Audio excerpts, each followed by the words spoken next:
En el Financiero Bloomberg de 6 a 7, hoy toca platicar con la doctora Ileana Rodríguez. Ella es jefa del Departamento de Derecho, Relaciones Internacionales, nuestra internacionalista, pues aquí en el Financiero Bloomberg de 6 a 7 para platicar lo que está ocurriendo en Europa. ¿Cómo estás, doctora? Bien, gracias, Héctor. ¿Por dónde entramos? ¿Caso Holanda? Sí, entremos por Holanda y la pertinencia del tema, que es un análisis internacional, tiene que ver con la similitud de la llegada de un nacionalista como Donald Trump a la presidencia.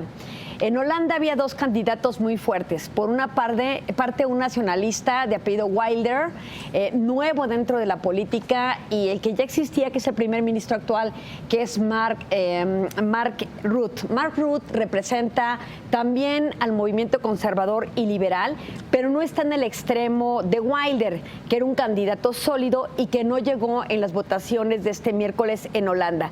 La similitud entre ambos y el propio Trump es su rechazo a los asilados, a los refugiados.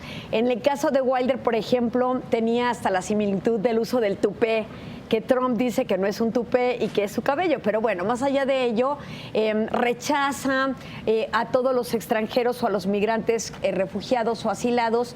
El propio Rutte, que sigue hoy día como primer ministro, guarda una situación análoga a la de Donald Trump.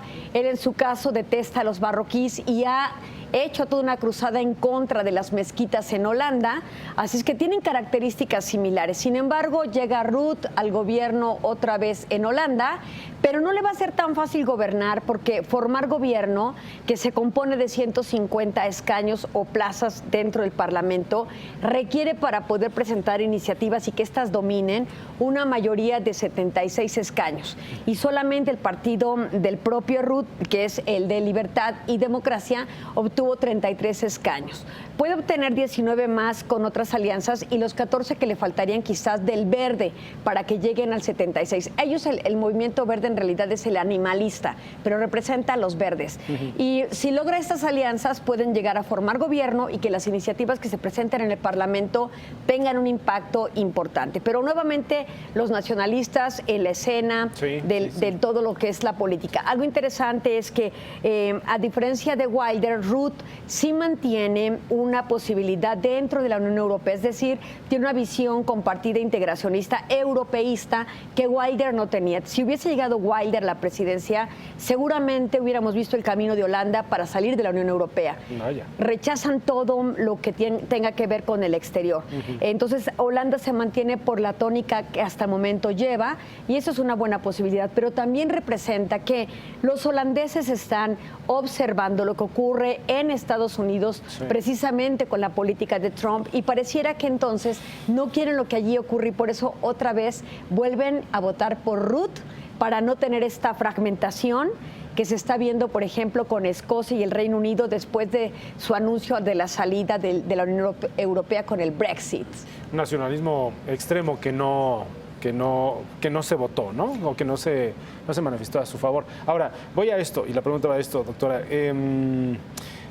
¿Hay un cambio entonces de paradigma o de ideología o de interés de una cierta parte de la población del mundo, no, ya no solamente de Estados Unidos, sino del mundo, que está interesada en ver por lo suyo y de encerrarse un poco a ver de sus paredes hacia adentro? Sí, es totalmente correcta la apreciación, Héctor.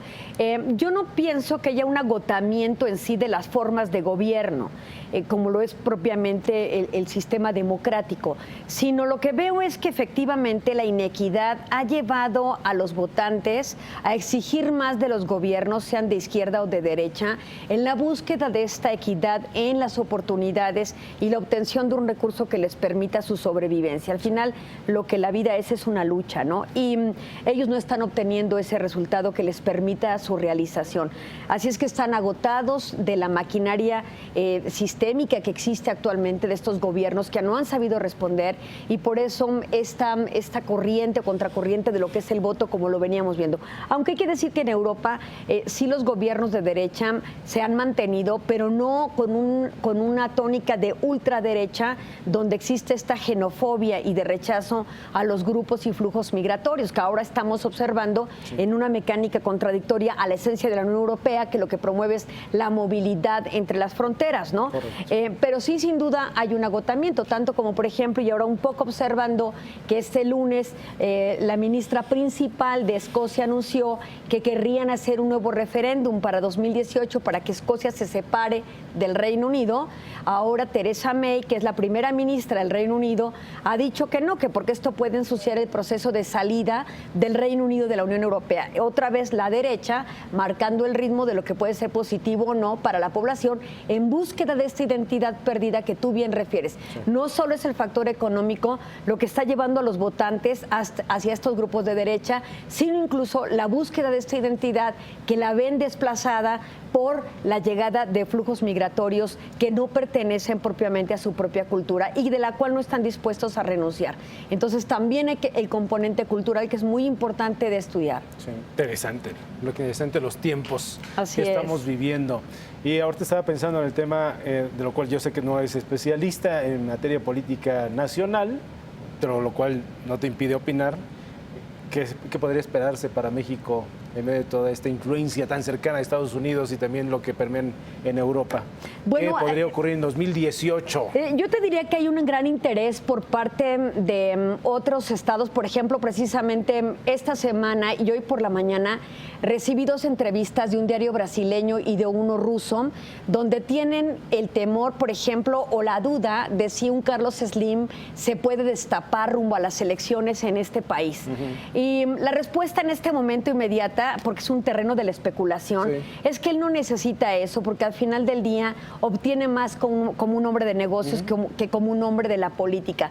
Pero esto obedece también esta posibilidad al deseo del votante de tener a alguien diferente, a un newcomers, alguien que apenas llegue a la política y que pueda, como un outsiders tipo Donald Trump, que no esté viciado por las formas anquilosadas de la propia política, donde se busca un rostro nuevo que sea de gran impacto. Entonces, hay esta inquietud no solo en el exterior, sino también al interior de la República Mexicana, en la búsqueda de este candidato que no sea un líder mesiánico, que no sea un rostro conocido, que no sea un chapulín y que más que promesas ejecute acciones de gobierno que impacten a la sociedad. Hoy vimos un Andrés Manuel López Obrador yendo a la OEA, presentando una defensa hacia los migrantes, que puede ser altamente criticable, pero que tiene el valor de la denuncia. Me parece que es un componente inmediato. Así es que ya se comienzan a mover las aguas en torno a ciertas presencias que logran exhibición pública y que pueden generar votantes a favor.